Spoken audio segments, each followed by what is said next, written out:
Good morning, ladies and gentlemen.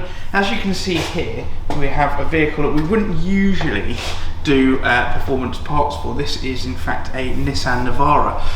Not just any Nissan Navara, this is the Navara-R project by SP Motorsport, Steve Baggsy. He has instructed us to fit these lovely Garrett G30-660 turbos. They're 30s? G30s, yeah. I originally went for G25, so these are G30 turbos. I thought they were a bit big for G25s. Onto this VR38 engine. If you're not familiar with this engine, it's a 3.8 litre V6 engine out of the Nissan R35 GTR. They're aiming for 1,000 horsepower, I think.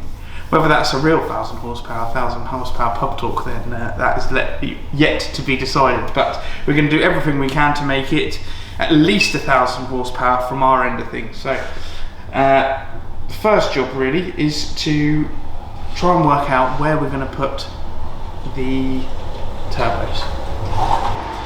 We've got a design brief that we've been given to put the turbos in as much show as possible. So something like this would be ideal. That would be absolutely perfect. If you could put that there, rotate that housing around a little bit, and lovely. Although there is a very large problem with that, in that that is the inlet, which is going to be, well, no matter what bend you put on the end of that flange, it's going to be extremely close to a very hot exhaust housing. So as you can imagine, for EGTs, for IATs even, it's not going to be fantastic. So we could move it away slightly by sticking the manifold all the way out here, around the downpipe, around there, and the manifold under there. Although now the turbo is a very long way away from the head. Now, as far as gas flow is concerned and fitting wastegates in, that's not the worst thing in the entire world, to be honest with you. But as far as strength and actually being able to hold this, I mean, I know it's only a small turbo, but it's still fairly heavy. It's a fairly big weight to be sat on top of a manifold so far away. Just worried about the longevity of said manifold. Our manifolds are very strong, but there's only a certain amount of strength you can have. So the ideal place to put the turbo, I think, is right down there, where the standard GTR would have its turbos. Well, I don't think we're allowed to do that. Garrett wouldn't be very happy. Baggsy wouldn't be very happy. And it doesn't look as good. And, I mean, most of the point of this car is the looks, to be honest. So, I mean, I'd love to keep you filming until I come up with the perfect solution, but I'm not 100% sure that's going to happen. So, you could brace it, but... Yeah, so if we had it all the way out here, we could put some braces on, but what on earth on this engine would you put braces to? Everything is some sort of cover for belts, pulleys, pumps and so on, and I wouldn't really feel very happy. The castings don't look massively strong, to be honest with you. Definitely not strong enough to hold a turbo or survive the vibrations and heat expansion from the manifold. You could go onto the rocker cover bolts, but again, they're only tiny little M6s. Even if you came off of 3 of them, you would still struggle. And even then, it would still be compromised by the pipe coming out of the inlet. Another plan would be to put the turbo up here, behind, so the inlet of it is behind the cold side, but then you've still got an exhaust manifold running very close to A, the head, and B, the inlet manifold. And now I've got a phone call. from Salzburg, wherever that is. Germany, no? Germany. Who do I know in Germany? Don't know any German people.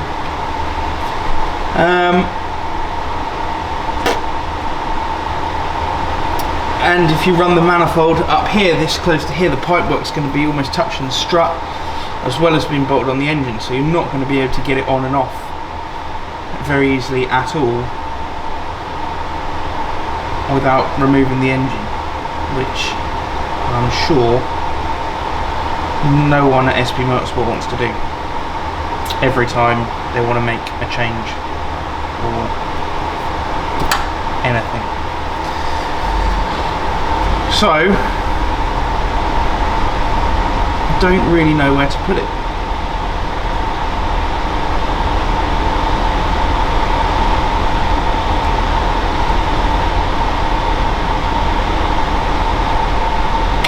I think I need a cup of tea.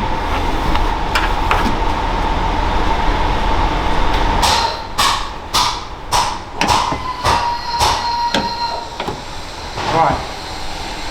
And we use that as a height because I reckon that sits there. We put that on the bonnet, like so.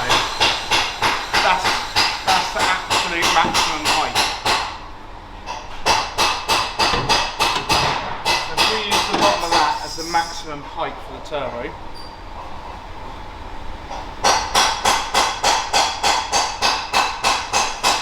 Should be about right. We put the turbo there. That's quite a lot of room actually, isn't it? We could go there and the bonnet would still close. Could do, yeah. And that gives them quite a lot of room to do the boost pipes wherever they want to run them. What we could do here, come out. So, would they run straight, or would I run if I did the, hang on, if I got the other turbo, how dirty that bit of bar was. Look.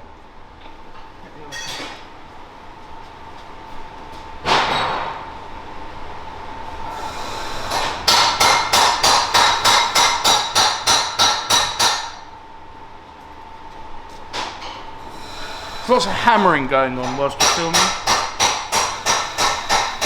Very useful. If I put that, if I use the other one, sat it there, rotate it around a little bit, and they can come out with a bend there and we can move that compressor housing around. I think that might give you enough room, but the turbo is still quite a way away from their manifold. We just have to build it mega strong. Like mega strong. I think we can build it mega strong. Why'd you get the other turbo? Well, because that turbo, if you look, can you see how that gives quite a big gap around here to use? That's with the other turbo. Yeah, God, that's heavy. The other turbo, I put that in the same position, right there.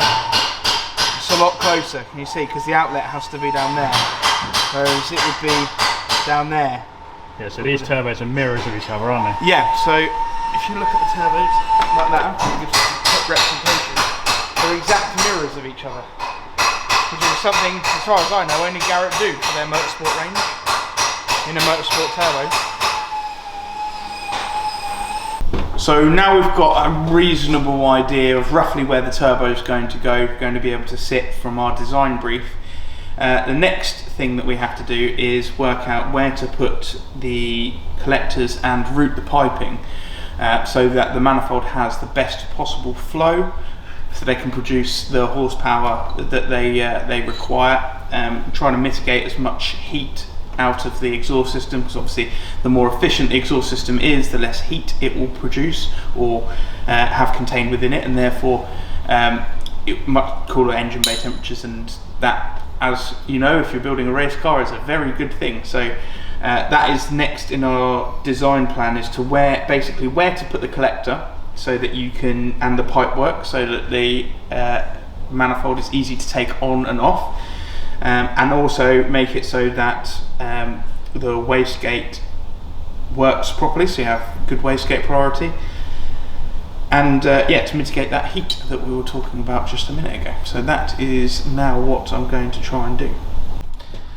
For the next part of making a manifold, we need to, in order to get everything in the right place, we need to make some collectors. Now, collectors are a very important part of an exhaust manifold. They are the bit where all of the individual ports collect into one, and they either go straight into the exhaust flange for the turbo, or if it's NA, just straight into the rest of the pipework, wherever the rest of the pipework is. We're doing it for a turbo, so this collects into a singular pipe, which will either be the flange for the turbo, or in this case we're going to have a small up pipe as well that we're going to have a take off for the wastegate, because this is going to be externally gated, which means you have a separate wastegate. It's not integral to the turbo. In order to make these, we use some of these. Now, these are pre-cut collector legs. They're available in our shop at waltonmotorsport.com. These have been designed by us on the computer, by CAD, and we have them laser cut out of tube. This makes it very easy. All the calculations are done for you to fit. We do 3-into-1s, 4-into-1s, 5-into-1s and 6-into-1s. So almost everything you'd need to build whatever manifold you'd want to. They are designed to fit together a little bit like that. So when you've got 3 of them together like that, they will fit together, and you can weld them together a little bit like this. Now, these have been designed with maximum flow in mind, basically. So obviously there's restrictions in spacing and how close you can get pipes together to each other to make the exhaust manifold, but these have been designed to be a happy medium. They've got quite long legs on them on the back side, so these can be cut down or not if you need it, depending on whichever design you need to use for. But I already put some of these together earlier to make a complete collector. So this has been welded both inside and outside, and then the inside has been cleaned out to make sure there's absolutely nothing in there, and to make sure the gas flows through and collects as smoothly and as efficiently as possible. So now what I'm going to do is I'm going to cut the top of this off and round it up so that it meets this pipe, and this pipe is the size that is going to go into the turbo.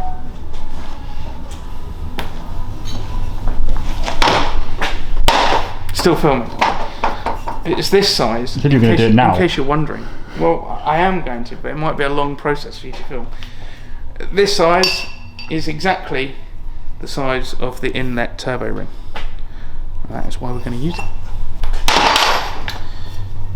What I'm going to do to get a good judge of the size of this, just to get a good idea of where to go for, I'm going to put that on there as straight as I can, like so. I'm just going to mark a point. That's going to give me a guide of where to cut first. I'm going to cut that all the way around, mark it using a height gauge, cut it all the way around, and then I'm going to use it up, open it up using our tube expander to make it sure it's nice and round.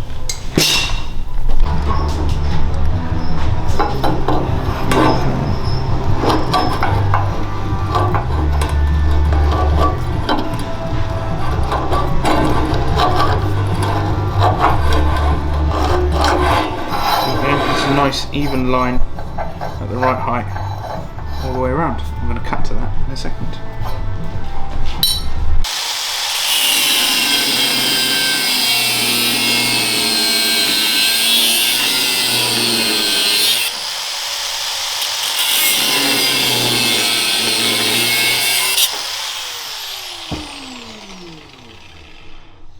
There you go, roughly cut.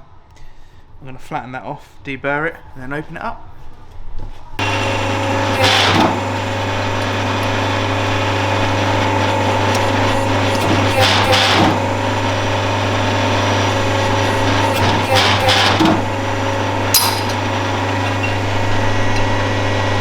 Now we're nearly round.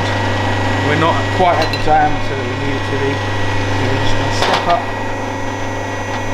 in a minute to the next tool size up.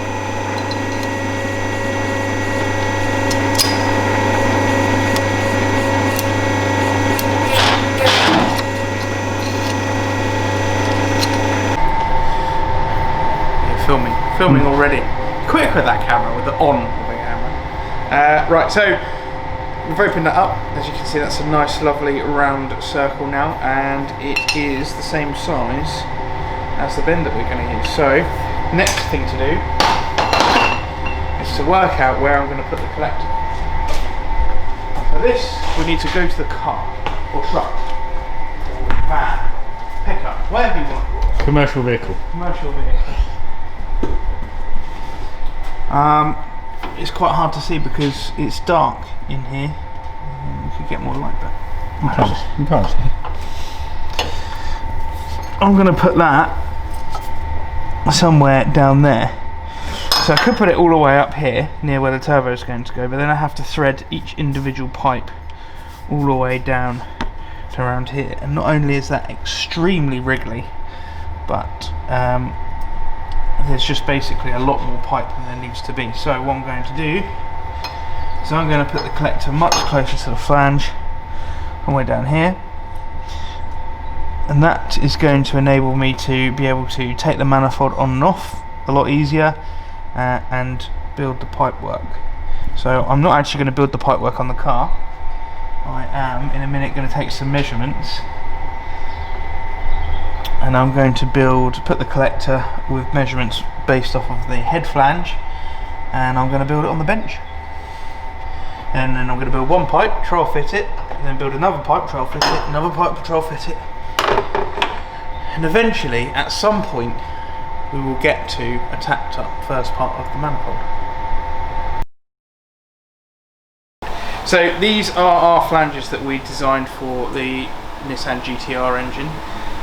These are designed in-house, based on both the block and the gaskets that we get. These were designed and water cut out to our specifications. So this is what we're going to use on the Navara-R project. The reason we use water cutting is because there is a lot less heat transfer from the actual process of cutting, so you get a lot of less bending, warping, and a lot higher tolerance in the component. I'm going to make some stubs now out of these bits of metal which are just cut out, which I'm sure there's a clip of probably there.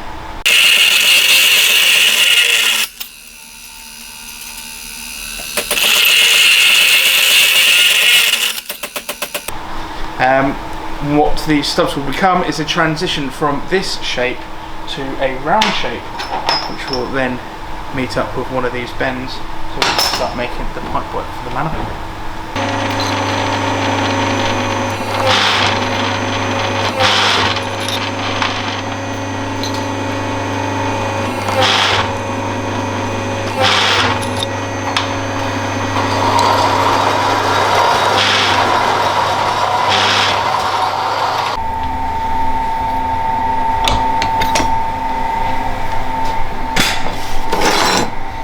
See if that fits. Does it fit? Not yet.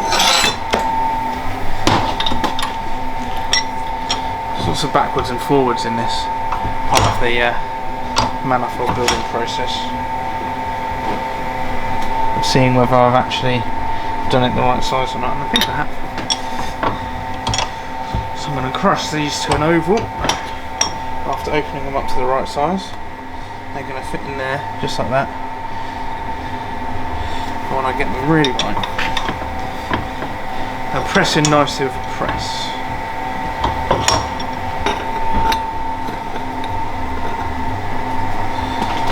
So that looks pretty good. It's pretty close, so it should just press in. I'm going to do another 5 of those. So now these are almost the right shape. I'll use the press. I'll get that leveled up. Press them into the head flange. Hopefully, a bit of luck, go snugly in. Just like that. We've got a nice stub. Fills the outside side of that.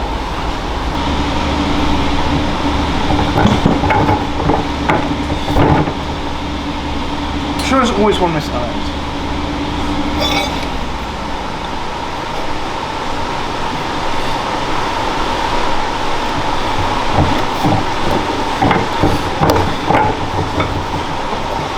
So now that we've got some nice oval bits, we need to now get these bits back to round. So we're just going to use a cone tool like so, and we're just going to push that in there, and that is going to form steps surrounding it.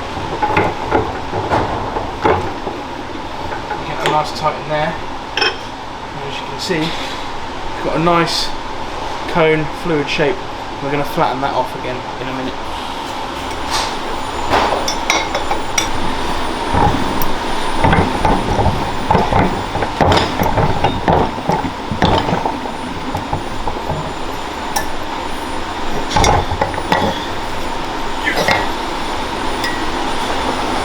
Oh, I love it when one gets stuck whilst you're filming.